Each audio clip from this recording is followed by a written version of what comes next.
వైజాగ్ నగరం అంటే ముందుగా గుర్తుకొచ్చేది దాని బీచ్లు, కొండలు, కల్చర్, ప్రజలు, ఇంకా పోర్ట్. కాని భవిష్యత్తులో వైజాగ్ దాని టెక్ ఇండస్ట్రీకి కూడా ప్రసిద్ధి చెందుతుంది. ఎందుకంటే ఇటీవల Vizag city AI and IT రంగంలో దేశీయ మరియు విదేశీ కంపెనీల భారీ పెట్టుబడులను చూసింది. వైజాగ్ సిటీలో ఇప్పటికే ఐటీ ఇండస్ట్రీ ఉంది, కానీ భారతదేశంలోని ఇతర నగరాలతో పోలిస్తే ఇది చాలా చిన్నది. NASSCOM, electronics and information technology మంత్రిత్వ శాఖ మరియు software technology parks of India నుండి వచ్చిన డేటా ప్రకారం 2024-25 ఆర్థిక సంవత్సరానికి భారతదేశ ఐటీ పరిశ్రమ ఆదాయం సుమారు 23.5 లక్షల కోట్ల రూపాయలుగా అంచనా వేయబడింది. దీనిలో సాఫ్ట్వేర్ అండ్ ఐటీ ఎక్స్పోర్ట్స్ దాదాపు 18.6 లక్షల కోట్ల రూపాయలున్నాయి. ఐటీ ఎక్స్పోర్ట్స్ ఆదాయం పరంగా టాప్ 20 భారతీయ నగరాలు ఇన్ ఫైనాన్షియల్ ఇయర్ 2024-25. 6,60,000 కోట్ల రూపాయలతో బెంగళూరు మొదటి స్థానంలో, 2,84,000 కోట్ల రూపాయలతో హైదరాబాద్ రెండవ స్థానంలో, 2,55,000 కోట్ల రూపాయలతో చెన్నై మూడవ స్థానంలో, 2,18,000 కోట్ల రూపాయలతో పూణే నాలుగవ స్థానంలో, 1,55,000 కోట్ల రూపాయలతో ముంబై ఐదవ స్థానంలో ఉన్నాయి.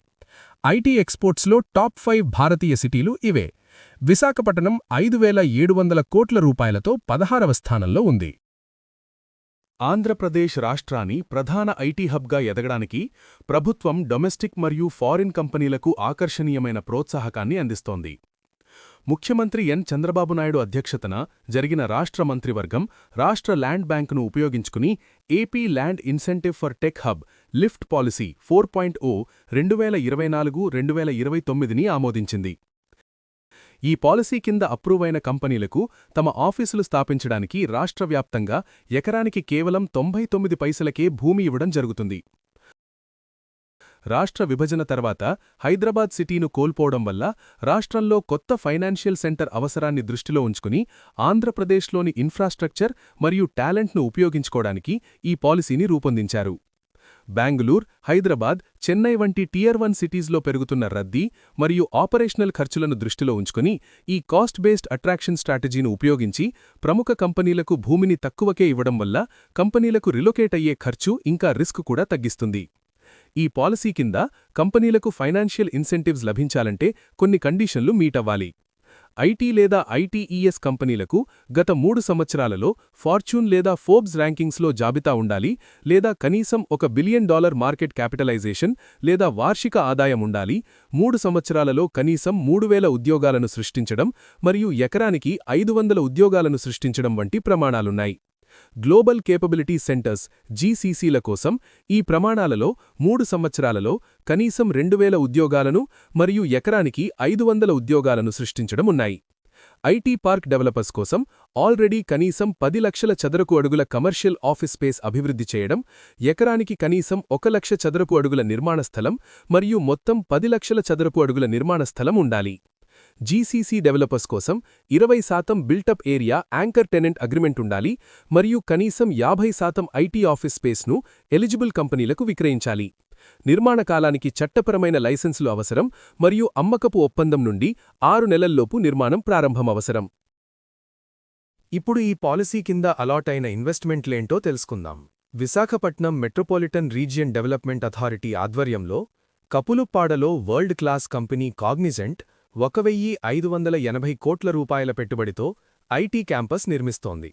దీనిని 21.31 ఎకరాల్లో అభివృద్ధి చేస్తారు మరియు ఈ పెట్టుబడి 8,000 ఉద్యోగాలను సృష్టిస్తుంది.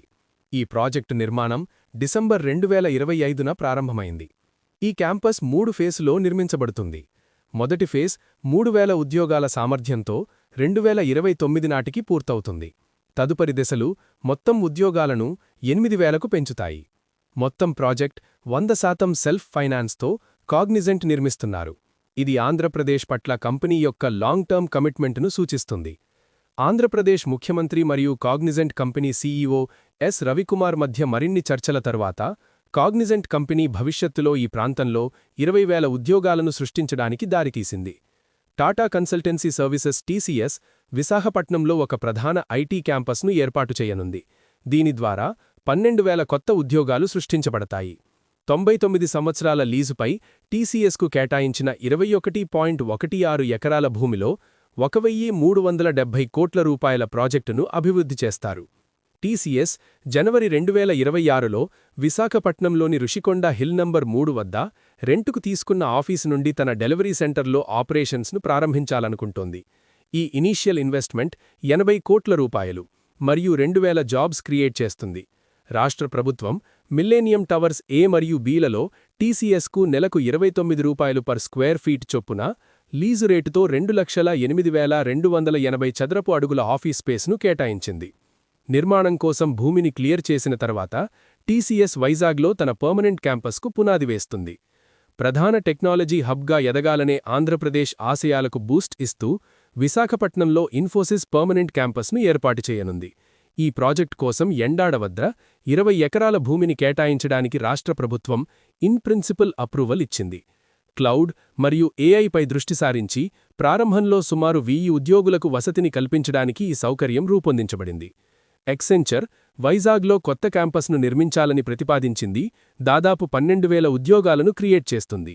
ఎక్సెంచర్ వైజాగ్ ఐటీ జోన్లో దాదాపు 10 ఎకరాల భూమిని అభ్యర్థించింది. ఈ ప్రపోజల్ను రాష్ట్ర ప్రభుత్వం రివ్యూ చేస్తోంది. ప్రాజెక్ట్ ఆమోదించబడిన తర్వాత ఎక్సెంచర్ పర్మనెంట్ క్యాంపస్ నిర్మాణాన్ని ప్రారంభిస్తుంది. భారతదేశ కన్స్ట్రక్షన్ రంగంలో ప్రముఖ కంపెనీ అయిన కే రహేజా కార్ప్ విశాఖపట్నంలో 2,172.26 కోట్ల రూపాయల పెట్టుబడి పెట్టాలని ప్రణాళికలు ప్రకటించింది. ఈ చర్య సిటీలో పెరుగుతున్న ఐటీ రంగాన్ని లక్ష్యంగా చేసుకుని టెక్ సంస్థలకు అనుగుణంగా ఆఫీస్ స్పేసులు మరియు నివాస స్థలాలపై దృష్టి సారించింది. మధురవాడలో ఐటీ హిల్ నంబర్ 3లో 27.10 ఎకరాల భూమి కోసం కంపెనీ రాష్ట్ర ప్రభుత్వాన్ని సంప్రదించింది. ఈ ప్రాజెక్ట్ ఆమోదం పొందితే దాదాపు 9,681 ఉద్యోగాలను సృష్టించవచ్చు. లోకల్ ఉపాధిని గణనీయంగా పెంచుతుంది. ఆంధ్రప్రదేశ్ ప్రభుత్వం విశాఖపట్నంలోని ఎండాడలో కొత్త వరల్డ్ ట్రేడ్ సెంటర్ అభివృద్ధి కోసం అధికారికంగా 10 ఎకరాల భూమిని కేటాయించింది. ఈ భూమిని కపిల్ గ్రూప్ అనుబంధ సంస్థ అయిన BVM energy and residency private లిమిటెడ్కు మంజూరు చేశారు. 1,250 కోట్ల రూపాయల పెట్టుబడితో ఈ ప్రాజెక్టులో గ్రేడ్ A+ ఆఫీస్ మరియు కోవర్కింగ్ స్పేసులు, గ్రీన్ జోన్ మరియు స్టార్ రేటెడ్ హోటల్ ఉంటుంది. రాబోయే వరల్డ్ ట్రేడ్ సెంటర్ 15,000 వరకు ఉద్యోగాలను సృష్టిస్తుందని అంచనా వేశారు. ఇది ఈ ప్రాంత ఆర్థిక వృద్ధికి గణనీయంగా దోహదపడుతుంది. ఇవి నిర్మాణంలో ఉన్న లేదా పరిగణించబడుతున్న పెద్ద పెట్టుబడులు. ఇవి వైజాగ్ను ఐటీ ఇండస్ట్రీలో బలమైన కాంపిటీటర్గా చేస్తాయి. ఇప్పుడు ప్రపంచ టెక్ మ్యాప్లో వైజాగ్ను ఉంచే పెట్టుబడుల గురించి మాట్లాడుకుందాం. అవే గిగావాట్ స్కేల్ ఏఐ డేటా సర్వర్లు. అక్టోబర్ 2025లో ఆంధ్రప్రదేశ్లోని వైజాగ్ సిటీలో భారీ ప్రపంచస్థాయి ఆర్టిఫిషియల్ ఇంటెలిజెన్స్ హబ్ మరియు డేటా సెంటర్ను స్థాపించడానికి గూగుల్ 87,520 కోట్ల రూపాయల పెట్టుబడిని ప్రకటించింది. ఈ ప్రాజెక్ట్ యునైటెడ్ స్టేట్స్ బయట గూగుల్ చేసిన అతిపెద్ద పెట్టుబడిని సూచిస్తోంది.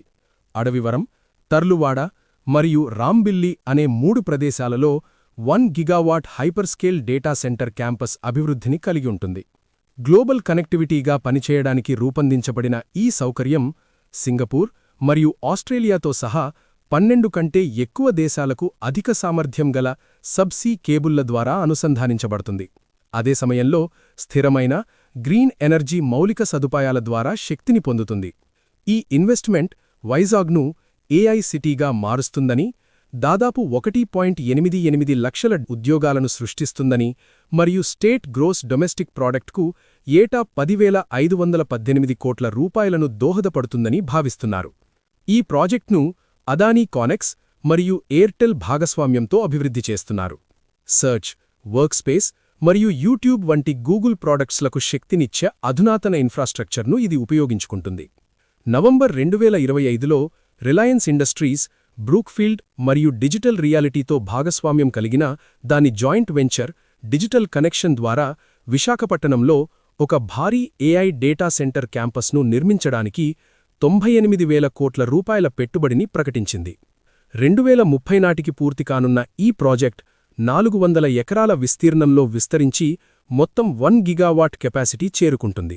ఈ సౌకర్యం రిలయన్స్ యొక్క జామ్నగర్ ఏఐ డేటా సెంటర్తో జంటగా పనిచేయడానికి రూపొందించబడింది.